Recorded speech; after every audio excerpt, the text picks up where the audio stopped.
Hi everybody, it's 40-1 here. Looking at the LCS offseason review, I also have some rankings for it, and lock-in slash spring split predictions. These videos are going to be divided up by team on the YouTube channel. This one's going to be Team Liquid. Let's get into it. Number one, let's go over the players. So Alfari, whose name is spelled wrong, Jensen and Tactical are gone. And the players that are in are Bwipo, Bjergsen, Hans Sama, and Ayla, maybe.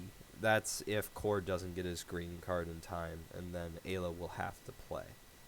Overall, Team Liquid had a great offseason. They played it really, really well. They always get it done early. The star power on this roster is kind of ridiculous. There is no Western fan that will not want to watch this team. Bwipo, Bjergsen, Hans Sama, Core JJ, like, come on. That's just ridiculous. And Santorin doesn't have that small of a following himself. So, getting into the key questions for this team. Who's the carry? This is something that Tim Svenshusen, which I am not pronouncing right, and I apologize for that, brought up. And after he showed really the data, it's obvious. This team really doesn't have a carry, or someone that has been a carry actively throughout their entire career.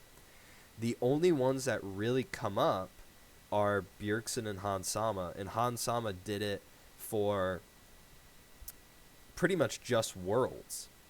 He carried it in Worlds, and throughout the LEC split, we didn't see that from him.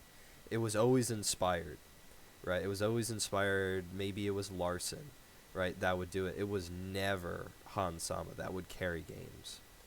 So the question really is, can one of these guys step up and carry? If they can't just all support, right? Like, Bwipo is not a carry player. He's a support player, right? That's just how he plays. Core plays the position of support. Santorin has always been a support jungler. He's never played carry champions. It's just not his style. He's always been the Trundle. He's always been the Sejuani type. So, who are they looking to carry here? And if they can figure that out, they're the best team in the league by far. No one's going to touch them. But if they can't, they're going to struggle, and there's going to be some problems. I have a feeling they'll figure it out. I'm not too worried. I don't know who it ends up being, honestly. I don't think... The problem is that it doesn't seem like something for Bjergsen to do, just based on his playstyle. But it really doesn't seem like something for Hans Sama to do either. But that's just because of the meta. If the meta shifts back towards ADCs having carry potential, then I think they have their clear choice of who's going to be carrying.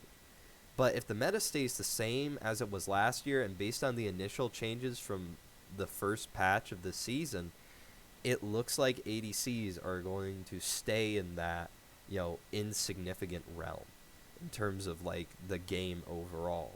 So we'll see, but this is a really big problem that they're going to have to address. Number two, is Core playing? This is a big one. Team Liquid came into the offseason banking on the idea that Core will have his green card by the time the split starts. And if not, they're going to have to play Ayla.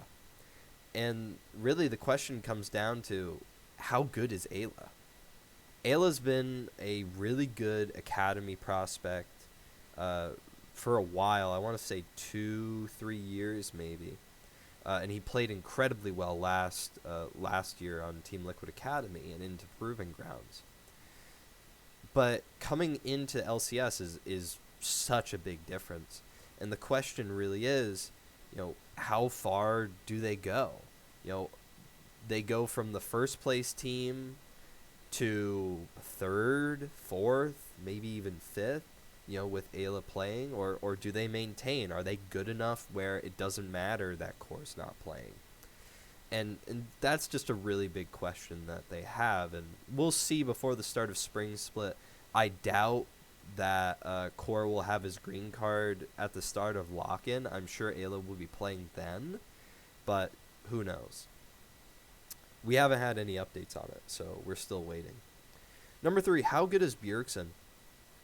I've heard from a lot of analysts like LS and a few others that have been watching his streams while in Korea, watching his pro view, and really have just noticed that he's not at the level he used to be. There's a very clear difference. And, it's not his fault. Like, he retired. He became a coach for a full year. And, when you're not in that pro player practice mindset, that grind mindset, you're going to lose a step or two. I don't think it's a question of will Bjergsen ever get back to it. I think it's a question of how long it takes Bjergsen to get back to the level he was. Personally, I think he'll get back to it pretty soon. I think we see halfway through spring split, he's back to the level that he expects to be playing at. And I don't think it will be that rough in between. So let's go into our predictions.